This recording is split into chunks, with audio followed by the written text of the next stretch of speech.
wabarakatuh. Perkenalkan, nama saya Nuriska Azahra Suyuti, NIM K1A1191104. Pada kesempatan kali ini saya akan membawakan video tentang hewan-hewan langka, mulai dari regulasi, distribusi, hingga peraturan perundang-undangan. Yang saya akan bahas yaitu tentang ikan Napoleon, mulai dari regulasi, distribusi, hingga peraturan perundang-undangan. Sebelumnya, mari kita melihat klasifikasi ilmiahnya terlebih dahulu.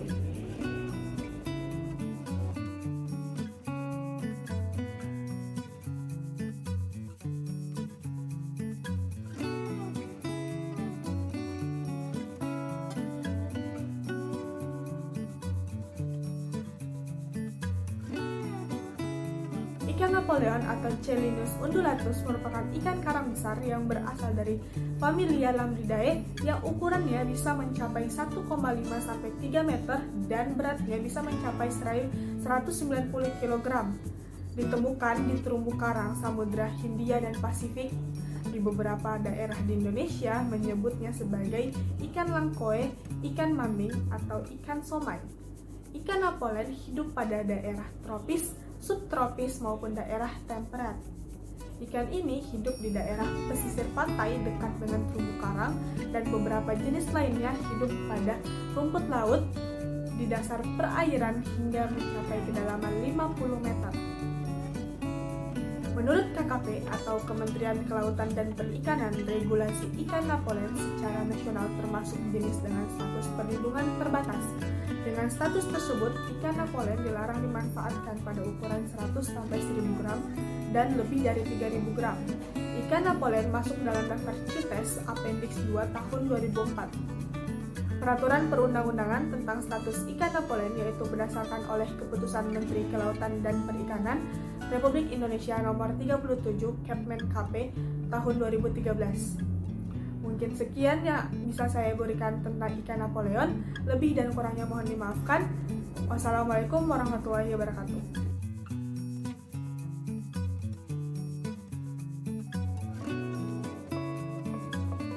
Assalamualaikum warahmatullahi wabarakatuh. Perkenalkan, nama saya Setia Maharani Kadir dengan NIM K1A1191110.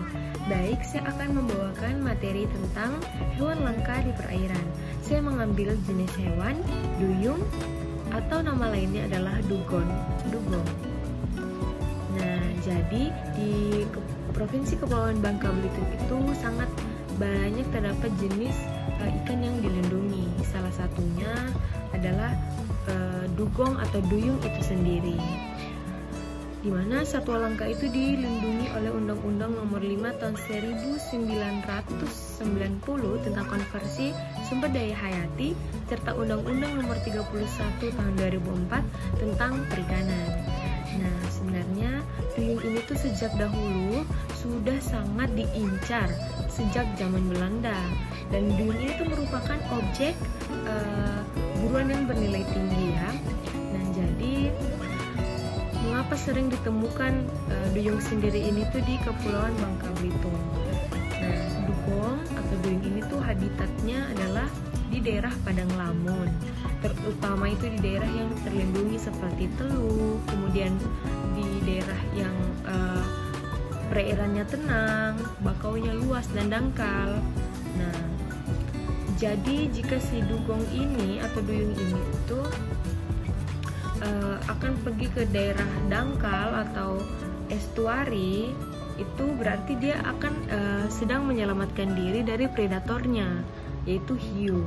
Nah, jadi apabila masyarakat itu menemukan dugong atau duyung, menandakan bahwa daerah tersebut itu merupakan daerah yang subur terhadap lamun. Karena dugong atau duyung ini tuh merupakan hewan yang makanannya itu cukup banyak.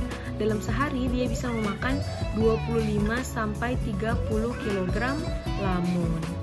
Nah, pertanyaannya, kenapa dikatakan sebagai hewan langka? Nah, dugong atau duyung ini tuh populasinya sudah sangat rendah. Dengan frekuensi itu dia bisa tertangkap 12 kali dalam setahun.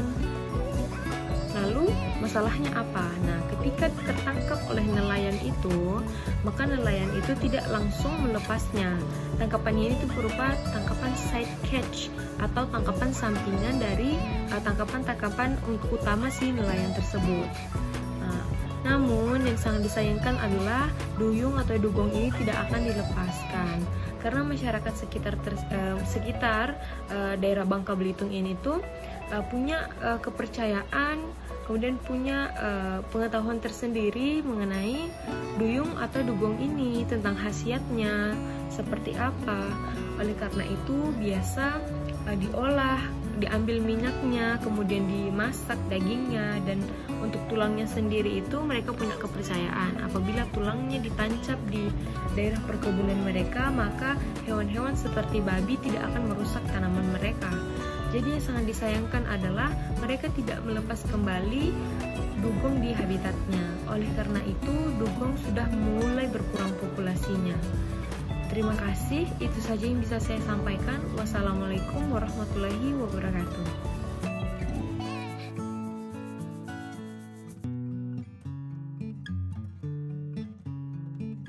Assalamualaikum warahmatullahi wabarakatuh. Perkenalkan, nama saya Nurizky Amalianisa, NIM K1A11913 dari Fakultas Kedokteran. Di sini saya akan menjelaskan secara singkat mengenai hewan langka di Indonesia, salah satunya adalah dugong.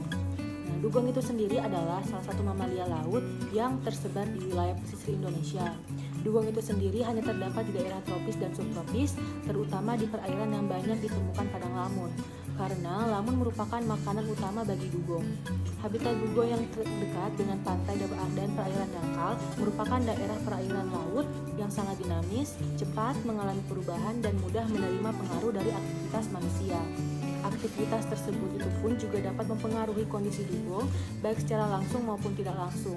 Salah satu aktivitas tersebut adalah kegiatan penangkapan. Kegiatan ini dapat menyebabkan dugong sebagai biota air juga ikut tertangkap sebagai tangkapan sampingan atau bycatch.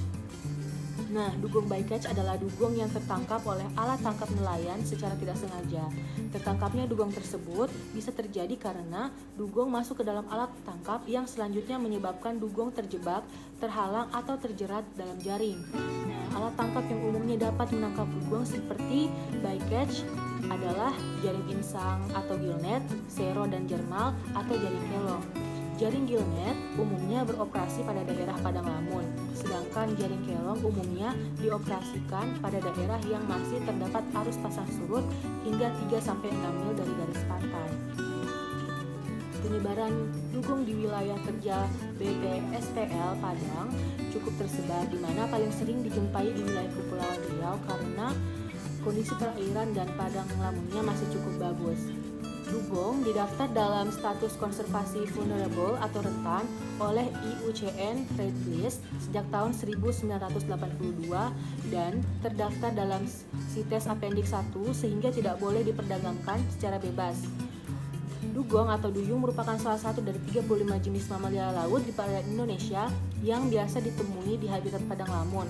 Mamalia laut yang semakin langka ini dilindungi dari kepunahan berdasarkan Peraturan Pemerintah Nomor 7 Tahun 1999 tentang pengawetan jenis tumbuhan dan satwa dan Permen KP Nomor 12/Men/2012 tentang usaha perikanan tangkap di laut lepas. Terkait dengan pengelolaan duyung, Menteri Kelautan dan Perikanan telah menerbitkan Surat Keputusan Menteri Kelautan dan Perikanan Nomor 79 Tahun 2018 tentang Rencana Aksi Nasional Konservasi Mamalia Laut, di mana di dalamnya termasuk dugong. Nah, untuk mencegah atau mengurangi kejadian dugong bycatch, maka perlu dilakukan beberapa hal, di antaranya adalah dengan melakukan kontrol atau pengawasan pada alat tangkap yang telah diturunkan atau dioperasikan setiap 1-2 jam sekali, tidak melakukan pengoperasian alat tangkap pada daerah yang sering dijumpai adanya dugong, serta dilakukan penetapan daerah khusus sebagai daerah perlindungan habitat dugong. Terima kasih. Assalamualaikum warahmatullahi wabarakatuh. Perkenalkan, nama saya Rizky Rahim, NIM K1A1191106. Di sini saya akan menjelaskan mengenai salah satu hewan punah di laut, yaitu penyu hijau. Penyu hijau merupakan jenis penyu yang mayoritas mendiami perairan Pasifik Indonesia. Serupa dengan namanya, penyu hijau memiliki corak warna hijau pada cangkangnya yang disebabkan oleh struktur lemak yang dikonsumsi yang berasal dari alga, rumput laut, dan plankton sebagai makanannya. Penyu hijau yang sering ditemukan saat ini di Indonesia mulai ditangkarkan, salah satunya di Pulau Penyu, Nusa Penida, Pulau Bunaken, dan Pantai Sukamade, Banyuwangi. Meningkatnya perdagangan sumber daya hayati laut, di mana penyu menjadi salah satu komoditas, menyebabkan populasi penyu di berbagai tempat di dunia, termaksud Indonesia, mengalami penurunan drastis akibat semua jenis penyu di dunia dibatasi ekspornya. Tingkat eksploitasi yang tinggi dan insentif ditambah dengan kerusakan habitat menyebabkan populasi penyu hijau menurun setiap tahun. Kenyataan ini dilihat dari jumlah produksi telur yang semakin rendah dari tahun ke tahun dan semakin sedikit jumlah penyu betina yang bertelur di berbagai tempat penelusuran, sehingga populasi penyu hijau saat ini punah. Untuk distribusi penyu hijau sangat jarang ditemui di perairan beriklim sedang, tetapi sangat banyak tersebar di wilayah tropis dekat dengan pesisir benua dan sekitar kepulauan, di kawasan pesisir Afrika, India, dan Asia Tenggara, serta sepanjang garis pantai pesisir Australia dan kepulauan Pasifik Selatan. Terdapat sejumlah kawasan penularan dan kawasan pencarian makanan penting bagi penyu hijau. Mereka juga dapat ditemukan di Mediterania dan terkadang di kawasan utara hingga perairan pesisir Inggris. Secara lokal, persebaran penyu hijau adalah acak. Hal ini terjadi karena penyu merupakan hewan yang soliter atau hidup penyendiri. Pola dispersi ditandai dengan tidak adanya interaksi sosial yang kuat antar spesies. Ditemukan di lingkungan homogen, di mana posisi setiap individu adalah independen dari yang lain. Penyu juga kawin dengan cara melepas sperma ke air yang akan membuahi betina yang lewat, sehingga interaksi antar individu sangat minim. Sekian penjelasan saya mengenai salah satu hewan punah yang ada di laut, yaitu penyu hijau. Terima kasih. Perkenalkan, nama saya Rubianto Rizky Syaputra dengan NIM K1A1-19108. Pada video ini, saya akan menyampaikan materi hewan-hewan langka, distribusi, dan regulasi pelarangannya. Yang saya akan bahas pada video ini adalah hewan penyu sisik atau Erdmutschellis imbricata. Berikut klasifikasi ilmiah dari penyu sisik. Yang pertama yaitu kerajaan Animalia, filum Chordata, kelas Reptilia, ordo Testudinata, famili Chelonidae, genus Erdmutschellis, dan spesies yaitu Erdmutschellis imbricata.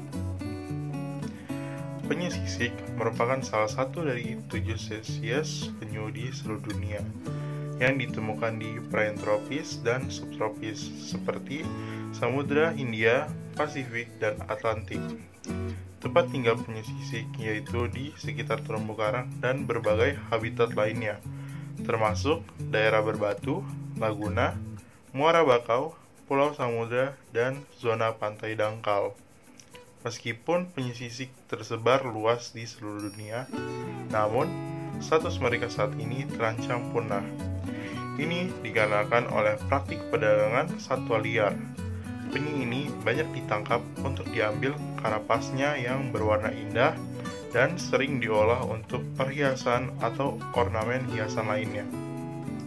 Meski telah dilarang di beberapa negara, praktik perdagangannya masih terjadi hingga saat ini. Penangkapan penyu sisik untuk perdagangan lokal masih banyak terjadi di beberapa negara, seperti di Karibia, Asia Tenggara, dan Polinesia. Untuk regulasi pelarangan, semua jenis penyu laut di Indonesia telah dilindungi berdasarkan Peraturan Pemerintah Nomor 7 Tahun 1999 tentang pengawetan jenis tumbuhan dan satwa. Hal ini berarti segala bentuk perdagangan penyu, baik dalam keadaan hidup, mati, maupun bagian tubuhnya itu dilarang. Sedangkan menurut Undang-Undang Nomor 5 Tahun 1990 tentang konservasi sumber daya alam hayati dan ekosistemnya, pelaku perdagangan, penjual dan pembeli satwa dilindungi seperti penyu itu dapat dikenakan hukuman penjara 5 tahun dan denda 100 juta. Secara internasional, perdagangan semua jenis penyu diatur dalam Konvensi CITES atau Convention on International Trade of Endangered Species of Flora and Fauna, di mana penyu masuk dalam Appendix 1 CITES, yang berarti perdagangan secara internasional adalah dilarang. Terima kasih. Baik, perkenalkan nama saya Riasti Salsabila Ramadhani, NIM K1A1109. Di sini saya akan menjelaskan hewan langka. Hewan langka yang saya ambil yaitu ikan tuna sirip biru. Sebelum saya menjelaskan ikan tuna sirip biru, saya akan menjelaskan secara umum ikan tuna. Baik, ikan tuna itu terbagi menjadi 3 bagian. Yang dimana yang pertama kaput atau sering kita sebut bagian kepala. Yang kedua trunkus atau sering disebut dengan bagian badan, dan cauda atau sering kita sebut dengan ekor. Jadi ikan tuna ini memiliki seperti torpedo, kepalanya yang lancip, tubuhnya yang licin, sirip dadanya melengkung, dan sirip ikutnya bercagak dengan celah yang lebar. Jadi di sini saya akan menjelaskan hewan langkanya, yaitu ikan tuna sirip biru. Ikan tuna ini mempunyai 2 jenis, yaitu tuna sirip biru selatan dan tuna sirip utara. Tuna sirip ini dapat tumbuh mencapai 240 cm dengan berat mencapai 269 kg. Pada umumnya ini mencapai sampai 10 tahun. Ikan jenis ini hidup di kedalaman 50 sampai 2443 meter di bawah air dan tersebar di lautan Atlantik, Pasifik, dan Samudra Hindia. Tuna sirip biru ini dapat meningkatkan temperatur tubuhnya lebih tinggi daripada suhu air yang ditempati. Hal ini terjadi merupakan akibat dari aktivitas otot-otot dalam tubuhnya. Pada kondisi ini memungkinkan ikan tuna biru dapat bertahan di dalam air yang dingin. Baik, sekarang kita membahas regulasi peraturan perundang-undangan. Yang pertama itu Undang-Undang Nomor 31 Tahun 2004 tentang Perikanan. Pasal 7 ayat 1 yang berbunyi dalam rangka mendukung kebijakan pengelolaan sumber daya ikan, Menteri menetapkan jenis, jumlah, dan ukuran alat penangkapan ikan. Pasal 7 ayat 2 yang berbunyi setiap orang melakukan usaha dan atau kegiatan pengelolaan perikanan wajib mematuhi ketentuan sebagaimana yang dimaksud pada ayat 1.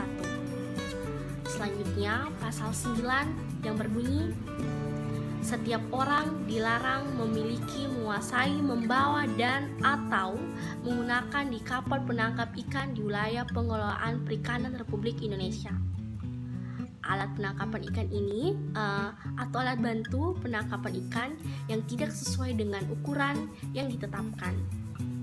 Baik, yang kedua itu Keputusan Presiden Nomor 39 Tahun 1990 tentang penghapusan jaring travel, yang dimana pasal 1 ayat 1 yang berbunyi menghapuskan kegiatan penangkapan ikan yang menggunakan jaring travel secara bertahap. Pasal 2 terhitung mulai tanggal 1 Juli tahun 1980 sampai dengan tanggal 1 Juli 1981 kapal perikanan yang menggunakan jaring travel dikurangi jumlahnya sehingga seluruhnya tinggal menjadi 1000 buah.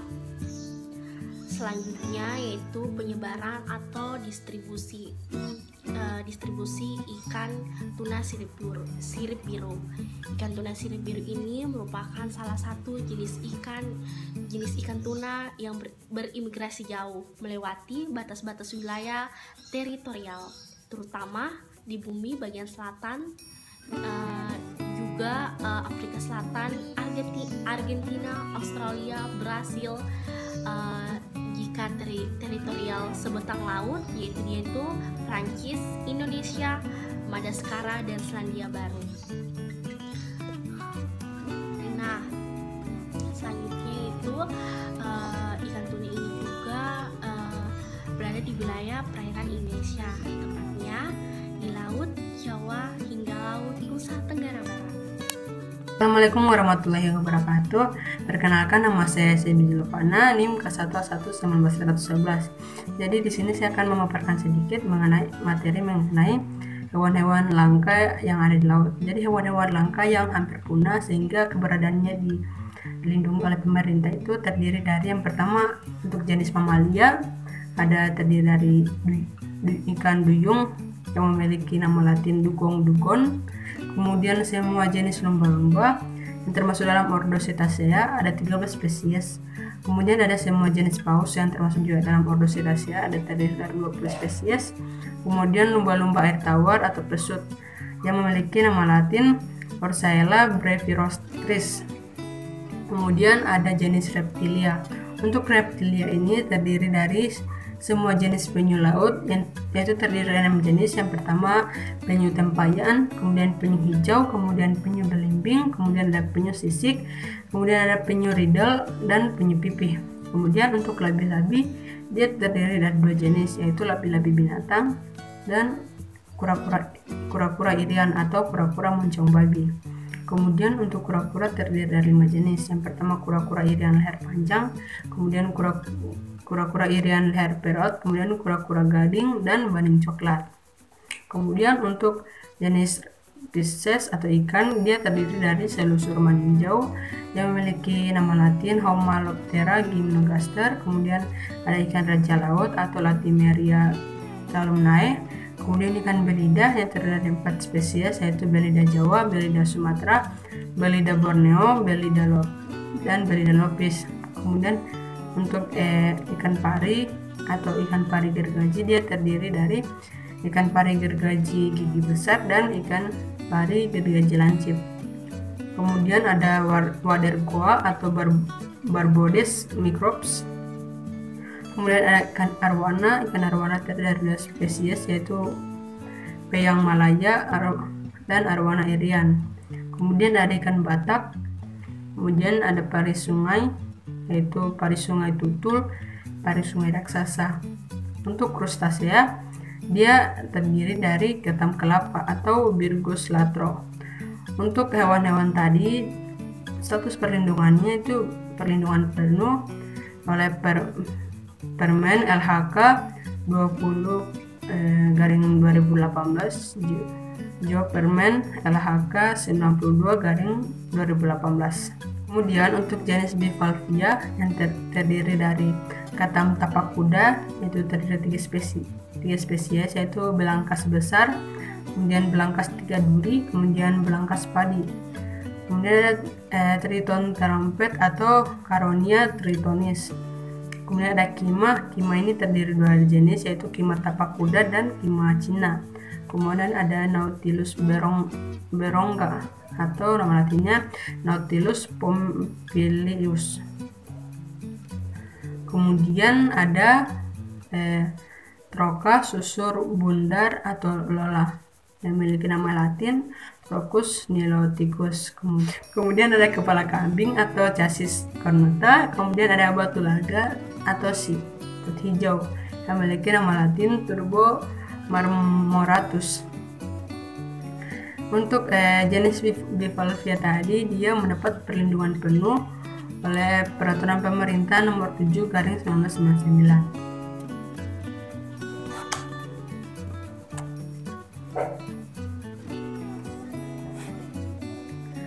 Selain itu ada juga ikan terubuk atau Tenualosa macrura, kemudian ada ikan terubuk, kemudian ada hiu paus, ada Napoleon, kemudian parimanta, ada ikan capung banggai, dan bambu laut atau Isis hipporis.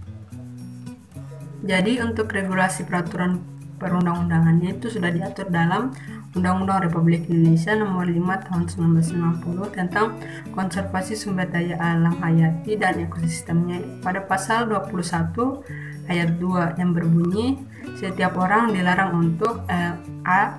menangkap, melukai, membunuh, menyimpan, memiliki, memelihara, mengangkut, dan memperniagakan satwa yang dilindungi dalam keadaan hidup, serta mengambil, merusak, memusnahkan, perniagakan satwa dan atau sarang satwa yang dilindungi. Kemudian pada pasal 40 ayat 2 yang berbunyi, barang siapa dengan sengaja melakukan pelanggaran terhadap ketentuan sebagaimana dimaksud dalam pasal 21 ayat 1 dan ayat 2 serta pasal 33 ayat 3 dipidana penjara paling lama 5 tahun dan denda paling banyak 100 juta rupiah. Kemudian pasal 4 berbunyi, siapa karena kelalaiannya melakukan pelanggaran terhadap ketentuan sebagaimana dimaksud dalam pasal 21 ayat 1 dan ayat 2 serta pasal 33 ayat 3 dipidana dengan pidana kurungan paling lama 1 tahun dan denda paling banyak 50 juta rupiah. Diatur pula pada Undang-Undang Nomor 31 Tahun 2004 tentang Perikanan. Contoh Undang-Undang Nomor 45 Tahun 2009. Yang pertama, pasal 7 ayat 1 huruf U Undang-Undang Nomor 45/2009 menyatakan dalam rangka mendukung kebijakan pengelolaan sumber daya ikan, Menteri menetapkan jenis ikan yang dilindungi.